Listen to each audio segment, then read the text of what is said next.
Well, good morning, Leeds United fans. I hope you're all doing fantastically well. It is Conor McGilligan here, back with another episode on the One Leeds Fan Channel. How are you doing? Is everybody okay? I am certainly okay this morning. I didn't sleep that well last night. I'm tossing and turning, it has to be said, at the thought of Leeds United entering a playoff competition, a mini competition of which Leeds United have lost all 5 in their history when part of this sort of like mini campaign. So I wanted to deviate a little bit of attention. I know we're drawing closer, I understand that, but I want to also take a look at this very exciting summer that is coming up with Leeds United. And I feel that it is. I'm encouraged by what I've heard.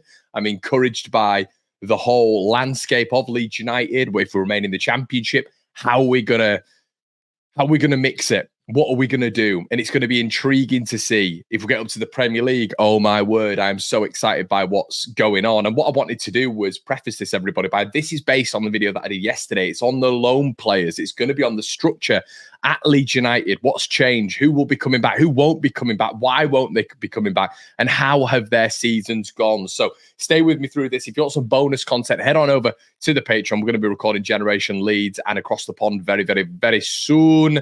We'll probably put some bonus bits out as well on there, everybody, over the next couple of weeks if we're getting back into the transfers, which I'm excited. I do love talking transfers. But before this video starts, everybody, do me a solid. Slap a like on the video. Comment on the video as well. Shout out to Jay Coyle, who won the competition yesterday. Jay's been in touch and he wants a white hoodie from Back 4, a white hoodie, the Peacocks hoodie in a medium. Shout out to you, Jay. And he's sending me a picture of the Leeds salute in a little bit so we can get it on our socials. And guys, if you want to get on over there and order some Back 4 bits, X1 Leeds, make sure you do so. Link in the description below, an affiliate link with myself. And yeah, well worth it, everybody, I have to say. Okay, so let's get into...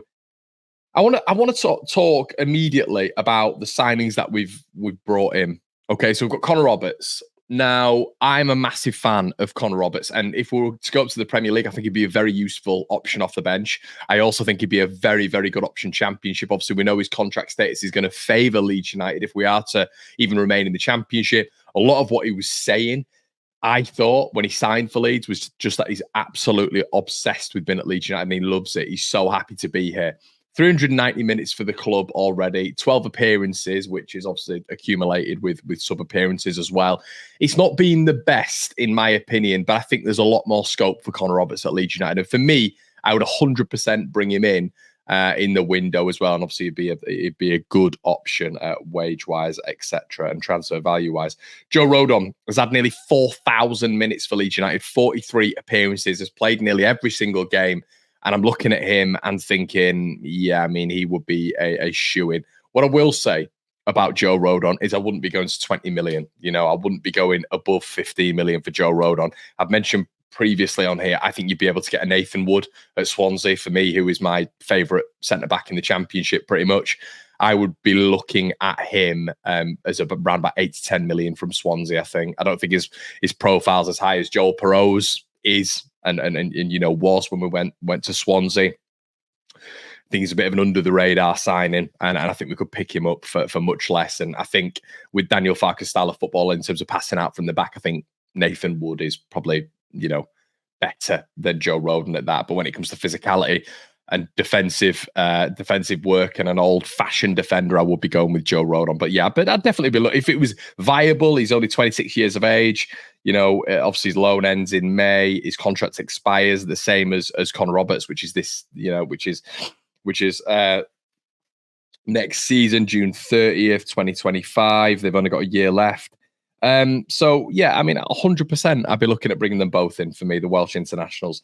I've liked all of our loan players. Jaden Anthony is another one who just hasn't been given enough minutes, and I'll criticise Daniel Farke for this. I don't think it's been good enough, the utilisation of Jaden Anthony. So that, you know, the wonderful goal he scored, I believe it was against Watford, just shows what he can do. You know, the performance against Chelsea just shows what he can do, and I think his cameo appearances this season, there's people saying that, oh, it's not been good enough. Well, how can it be good enough? How can it be good enough with the amount of minutes that him and, as examples, Joseph haven't been given? It's impossible for them to perform.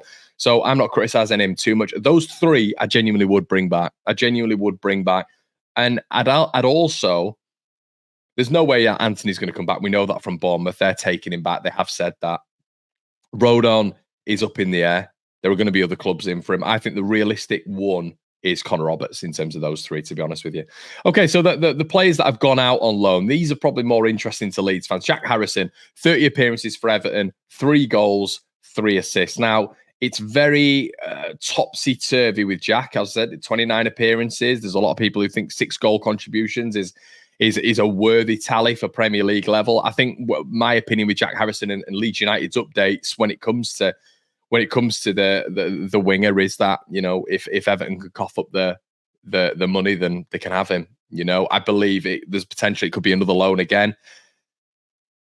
Obviously, his contract runs till 2028 at Leeds United. It's probably the longest contract in this loan list, which I actually think it is. So Leeds, the market value is 20 million quid. I don't think many clubs are going to pay that. He's 27 years of age, so the likelihood is he's going to be going out on loan again.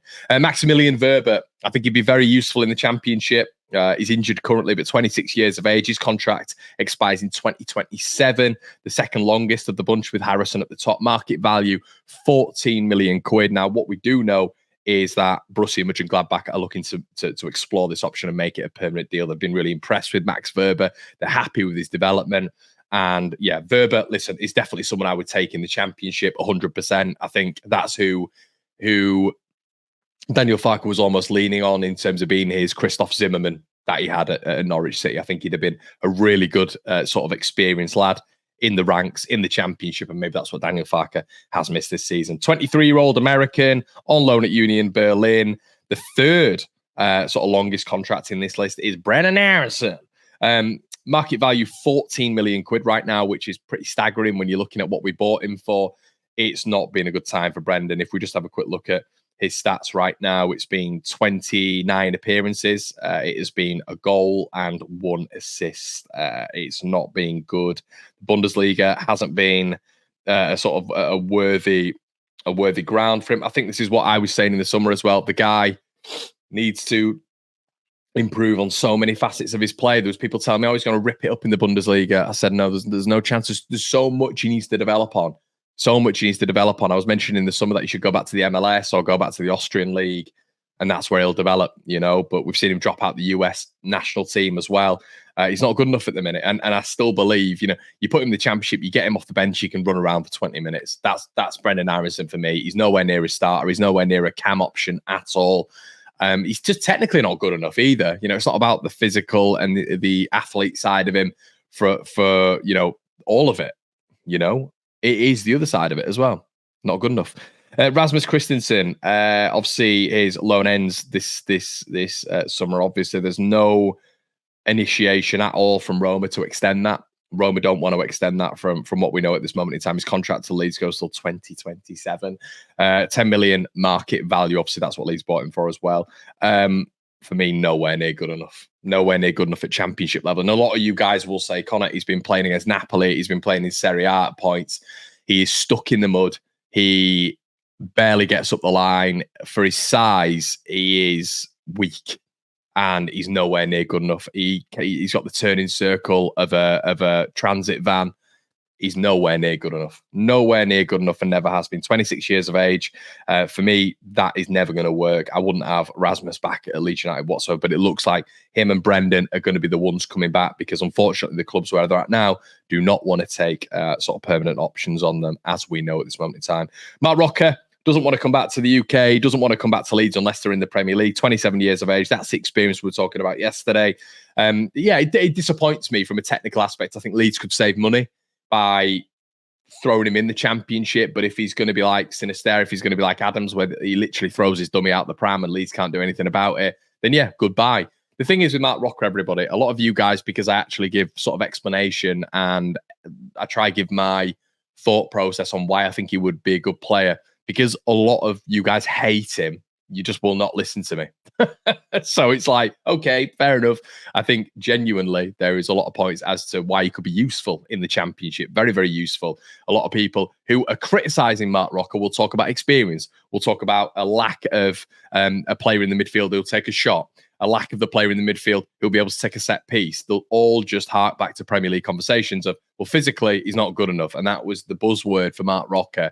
The whole point here is, everybody, in the Championship, a level below, he could be useful. He could be useful, but you'll just get people saying, I hate Mark Rocker.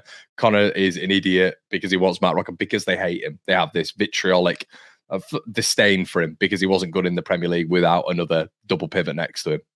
But that's my opinion. But yeah, he won't be coming back to Leeds at all as well, because Betis are going to take a loan option on him. And then there's rumours that they will definitely look to make it permanent when the market value gets less. Diego Llorente, looks like Roma are going to take him up as well. So there's no point even really discussing him. Sam Greenwood will be coming back to Leeds United. Borough are not taking a permanent option on him at all, which is quite interesting when we're speaking about a 1.5 million option for Borough at the start being way too low.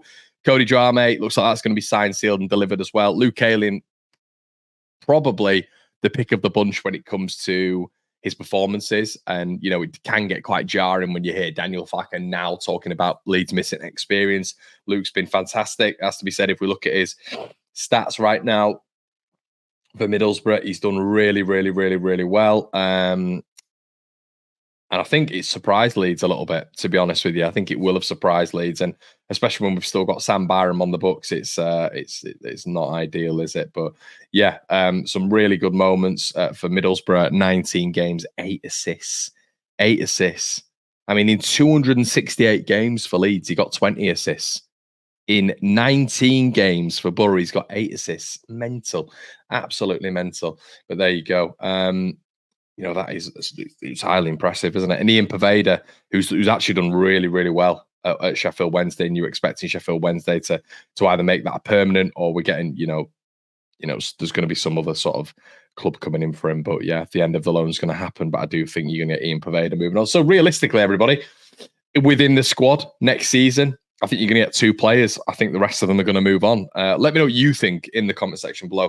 Would you keep any? What about the loan players now? What would you do with them? Fascinated to hear what you think, everybody. Like, comment, subscribe, and we'll see you in a bit. Cheers.